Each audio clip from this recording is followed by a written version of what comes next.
Fin 2025, même l'Ukraine ne pensait pas que cela durerait si longtemps. Une prise de contrôle totale par la Russie, que le monde entier prédisait en quelques semaines tout au plus, a maintenant été bloquée pendant près de 4 ans. Avec l'aide de la communauté internationale, principalement des États-Unis et de l'Europe, l'Ukraine a réussi à accomplir l'impossible. Elle a tenu tête à l'une des plus grandes armées d'armement du monde et a réussi à la contenir à la frontière orientale de l'Europe. Peu importe ce qui se passe, la guerre de Vladimir Poutine ne s'achèvera pas par un drapeau blanc sur Kiev. Mais tout au long de cette guerre, et même bien avant que les colonnes de chars russes ne s'avancent vers Kiev, l'Ukraine a été hantée par le spectre de la corruption. Accablée par une oligarchie gonflée, minée par la corruption et les pots de vin à tous les niveaux de la société civile, l'Ukraine est un endroit où les corrompus ne font pas que survivre, ils prospèrent. Alors que l'Ukraine et la Russie se préparent à un nouvel hiver long, l'Ukraine fait face au plus grand scandale de corruption de ces dernières années. Alors que le soutien international est essentiel pour forcer Moscou à un cessez-le-feu et convaincre les Européens de rouvrir leur portefeuille, il apparaît clairement que des fonds envoyés en Ukraine sont largement détournés. Le nouveau scandale de corruption en Ukraine n'est pas seulement une crise politique, c'est une menace existentielle. Et si les dirigeants du pays ne parviennent pas à trouver une réponse, il y a un réel risque que cela provoque un effondrement à Kiev qu'aucune action russe ne pourrait égaler. Pour la nation ukrainienne, les accusations de corruption ne sont pas nouvelles, et pour être juste envers leurs auteurs, elles sont souvent fondées.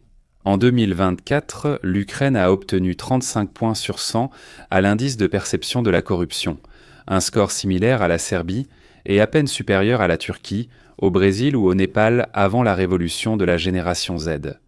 Les dirigeants, oligarques et systèmes financiers du pays ont été vivement critiqués et examinés, même par des alliés internationaux de l'Ukraine et de son peuple.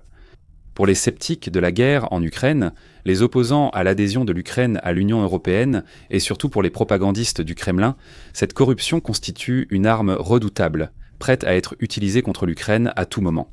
Peu importe le fait que l'Ukraine a réalisé d'importants progrès dans ce domaine, un exploit que, malgré tout ce dont nous allons parler dans cet épisode, l'Ukraine a vraiment accompli dans l'ensemble.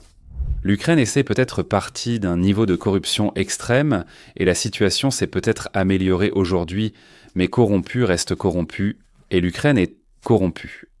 Pour les analystes extérieurs qui croient sincèrement aux chances baissantes de Kiev face à la Russie et aimeraient aller voir le pays réussir, y compris l'équipe de Warfront, le problème de la corruption pose un dilemme difficile. Deux choses peuvent être vraies à la fois. L'Ukraine peut se défendre, obtenir un cessez-le-feu avec la Russie, entamer une reconstruction, rejoindre l'OTAN et l'Union européenne tout en devant éliminer de puissants influenceurs internes corrompus. Accepter ces deux vérités exige de la nuance, mais en 2025, celle-ci manque aux médias traditionnels et aux consommateurs moyens en ligne. Ainsi, la réponse de nombreux analystes occidentaux a été une sorte de compromis. Aborder parfois la corruption, mais séparer strictement la couverture de l'effort de guerre ukrainien, souvent sans refléter la réalité. Mais à la fin de l'année 2025, tous les efforts pour éviter que la corruption n'affecte la guerre ont été réduits à néant, et sans doute définitivement. Le lundi 10 novembre, le Bureau national anticorruption d'Ukraine, Bureau national anticorruption d'Ukraine et le Bureau du procureur spécial anticorruption ont annoncé l'opération Midas, une grande opération ayant mené le jour même à des perquisitions chez 70 cibles dans tout le pays. Les dirigeants des principales entreprises publiques d'énergie d'Ukraine étaient accusés de s'être alliés à des chefs d'entreprise et des responsables pour détourner des millions d'euros de l'infrastructure énergétique nationale. D'après le Bureau national anticorruption d'Ukraine, les enquêtes ont duré 15 mois. Plus de 1000 heures d'appel ont été écoutées et tout le personnel a travaillé sans relâche, illustrant l'ampleur des investigations nécessaires pour révéler le complot. Et dire que ce vaste système de corruption visait l'infrastructure énergétique ukrainienne, c'est omettre un élément de contexte très important. Au cours de l'invasion de l'Ukraine par la Russie, Moscou a accordé une attention particulière au ciblage de l'infrastructure énergétique ukrainienne dès que cela était possible, surtout à mesure que l'hiver rigoureux d'Europe de l'Est approche à grands pas. Le pays a été frappé par de longues et fréquentes coupures de courant à la suite d'attaques de missiles et de drones, et son gouvernement dépense sans cesse pour protéger ce qu'il peut et reconstruire ce qu'il doit. Cet argent ne vient pas seulement du contribuable ukrainien. Soutenir le secteur énergétique de l'Ukraine a été une priorité clé pour les alliés étrangers du pays, avec des euros et des dollars affluant en Ukraine ces dernières années pour tenter de garantir que les Ukrainiens ne risquaient pas de mourir de froid chez eux. C'est pourquoi la corruption révélée par Nabu a tant choqué le peuple ukrainien et ses alliés à l'étranger. Selon l'organisation, le complot était mené par Timur Mindich, homme d'affaires proche du président ukrainien Vladimir Zelensky, et copropriétaire de l'ancienne société de production de Zelensky. Kvartal 95 Mindich servait de médiateur politique pour Zelensky depuis des années. Le complot impliquait également un ancien vice-premier ministre, Oleksiy Tchernyshov, un autre proche allié de Zelensky. Le ministre ukrainien de la Justice, German Halyshchenko, a été désigné principal suspect. Jusqu'à récemment, Halyshchenko était le ministre de l'énergie du pays, et il a depuis démissionné de son poste en même temps que l'actuel ministre de l'énergie, Svetlana Grinchuk. Elle n'était pas visée lors de la première série de perquisitions, mais aurait passé 3 nuits courtes dans l'appartement de Halyshchenko en juillet et en août, alors que le stratagème faisait l'objet d'une enquête secrète, et elle a été recommandée à un poste par une autre personne impliquée dans les investigations. Il s'agissait d'Ihor Mironiuk, ex-chef adjoint du Fonds de la propriété d'État d'Ukraine, et de Dmitro Bassov, ex-chef de la sécurité chez Energoatom. Au total, on estime que ce stratagème a entraîné le détournement de sommes équivalent à environ 100 millions de dollars américains. Ce chiffre pourrait encore augmenter avec l'avancée de l'enquête. Les implications sont stupéfiantes et, selon un rapport de The Economist, atroces. L'argent détourné des entreprises énergétiques ukrainiennes était et reste vital pour payer la réinstallation, la réparation des lignes électriques, la reconstruction des stations de transfert détruites et les travaux après les attaques de missiles russes. Cet argent devait financer la défense aérienne, l'achat de drones et d'intercepteurs pour limiter la menace sur les infrastructures ukrainiennes. Il devait maintenir l'éclairage, chauffer les foyers et assurer le fonctionnement des infrastructures d'eau et d'assainissement. Au contraire, les détails sordides venant déjà de Kiev dressent un tout autre tableau. Le groupe derrière ce stratagème aurait utilisé son influence pour gonfler les prix des contrats d'infrastructure, puis forcer les entreprises à payer ces prix plus élevés. Ils auraient reçu l'aide du ministère de l'énergie ukrainien pour les contraindre, sous peine de perdre leur licence en cas de refus. Selon The Economist, à un moment, un accusé se plaint de maux de dos après avoir transporté de lourds sacs d'argent liquide dans Kiev. Un autre estime inutile de protéger les principales sous-stations électriques proches des centrales nucléaires. Des enquêteurs ont découvert des toilettes en or dans un immeuble de Timur Mindich. Lorsqu'ils se sont rendus compte qu'ils étaient bien surveillés, en juillet, à peu près au même moment où l'organisation Nabu a été menacée par le gouvernement Zelensky, les complices ont commencé à suivre les enquêteurs et à les surveiller via des caméras de vidéosurveillance censées être sécurisées. Le président Zelensky et d'autres dirigeants ukrainiens ont immédiatement soutenu leur campagne, Zelensky s'exprimant le soir de la révélation publique. Toute action efficace contre la corruption est très nécessaire. L'inévitabilité de la punition est nécessaire. Tous ceux qui ont mis en place ces systèmes doivent recevoir une réponse procédurale claire. Il doit y avoir des condamnations. Fait important, Zelensky n'a pas été directement impliqué dans les enquêtes et il n'était pas clair pour l'instant qu'il devienne une personne d'intérêt majeur. Mais il ne fallut pas longtemps pour qu'il devienne évident que la situation était encore pire qu'elle ne le paraissait au départ. Mindich, l'ancien intermédiaire de Zelensky et l'architecte apparent du stratagème, avait déjà fui le pays au moment où les perquisitions ont été annoncées. Il s'est d'abord rendu dans la Pologne voisine, puis en Israël. Zelensky a promis d'auditer les entreprises énergétiques publiques ukrainiennes et de changer leur direction. Comme mentionné, il a accepté la démission de 2 ministres majeurs. Pour l'instant, rien ne garantit que condamnation, licenciement ou audit puissent aider Zelensky et son gouvernement à stopper la situation. Nous ne sommes qu'au début de la phase publique des enquêtes en Ukraine, mais les défis pour la direction du pays sont déjà évidents et graves. En fait, il serait même juste de dire qu'il s'agit de leur plus grand moment de crise depuis que la Russie a commencé son invasion de l'Ukraine. Ce n'est pas seulement parce que cette enquête révèle une corruption à une échelle stupéfiante et qu'elle a probablement gravement compromis la capacité de l'Ukraine à défendre et à réparer son infrastructure énergétique. C'est aussi une preuve irréfutable pour ceux qui doutent de l'intégrité et de la responsabilité budgétaire de l'Ukraine depuis des années. À leurs yeux, y compris aux yeux des décideurs en Europe et en Amérique du Nord, qui ont un contrôle direct sur l'argent que l'Ukraine reçoit ou non, ces enquêtes confirment simplement que l'Ukraine ne peut tout simplement pas être digne de confiance. Cette enquête ne reflète pas tous les problèmes que l'Ukraine devra affronter. À l'heure actuelle, il y a en fait 2 enquêtes en cours, l'une concernant la société nucléaire Energoatom et l'autre concernant la corruption qui serait liée à des contrats militaires gonflés.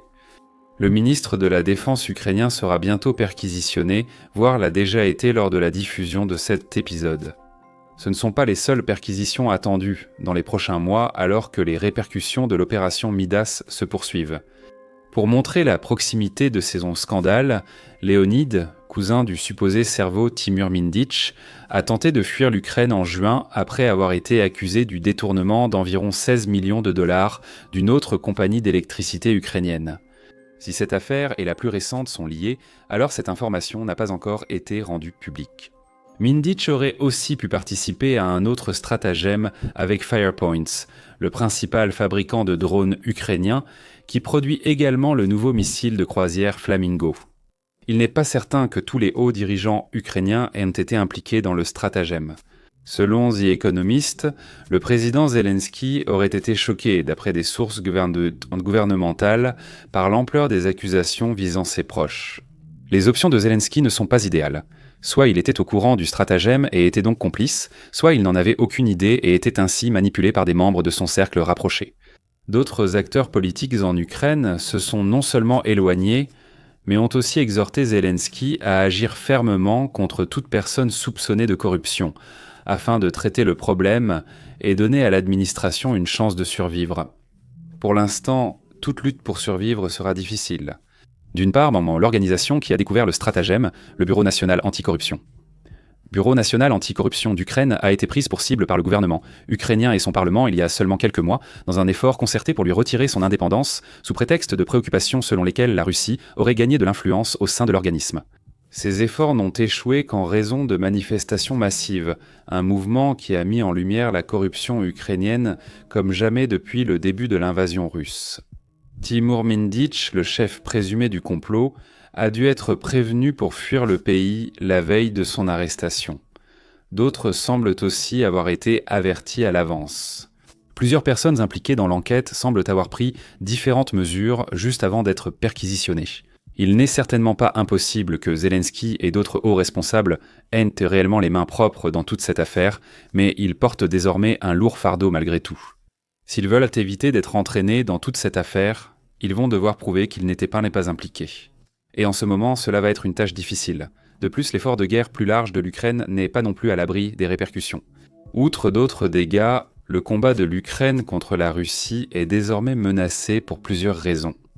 Il faut considérer l'aspect intérieur et la réaction d'une population à juste titre scandalisée par le vol de fonds prévu pour leur sécurité. Le moral sur le front est déjà bas, surtout avec l'hiver qui approche, et la méfiance envers la direction à Kiev était forte. Maintenant, avec autant de membres du cercle rapproché de Zelensky qui décident de voler l'Ukraine de manière aussi éhontée, les soldats seraient nix tout à fait en droit de se demander pourquoi ils se battent. Non. L'Ukraine traverse déjà une crise de désertion. Et cela devrait empirer alors que l'Ukraine ne peut pas se permettre de perdre plus de soldats au front. Les conséquences pour l'Ukraine sont tout aussi graves. Ses soutiens étrangers doutent désormais de l'intérêt de risquer des dons si l'argent profite aux élites corrompues. Même si de nombreux dons à l'Ukraine n'impliquent pas réellement l'envoi d'un chèque, le soutien financier direct représente une part importante de l'aide que reçoit l'Ukraine. La perception importe. Les dirigeants européens et nord-américains perçus comme soutenant cette administration corrompue risquent politiquement s'ils ne peuvent justifier leurs actions. Mettez ces deux problèmes ensemble. Et il n'était pas difficile de voir comment la situation de l'Ukraine pourrait commencer à empirer très rapidement. Si les soldats désertent alors que les nations occidentales réduisent l'envoi de matériel militaire, la position déjà précaire de l'Ukraine dans la zone de conflit pourrait s'effondrer.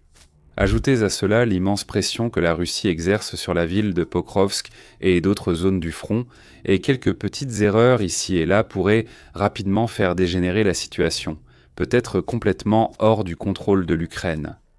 Même si cela tarde, un autre problème se pose. Ce scandale pourrait faire tomber le gouvernement de Zelensky. Si cela arrive, alors il n'y a aucune limite au nombre de façons dont la situation pourrait empirer. Ce n'est pas que Zelensky et ses généraux soient tant des stratèges parfaits, mais tout changement, même bien intentionné, dans une situation aussi sensible peut causer de gros problèmes imprévus. Si une nouvelle administration surestimait son pouvoir de changer la stratégie, nommer des généraux surestimant leur impact, ou tenter d'obtenir un cessez-le-feu en réduisant l'effort de guerre, les conséquences pourraient être désastreuses. Quoi qu'il arrive, une chose est très claire.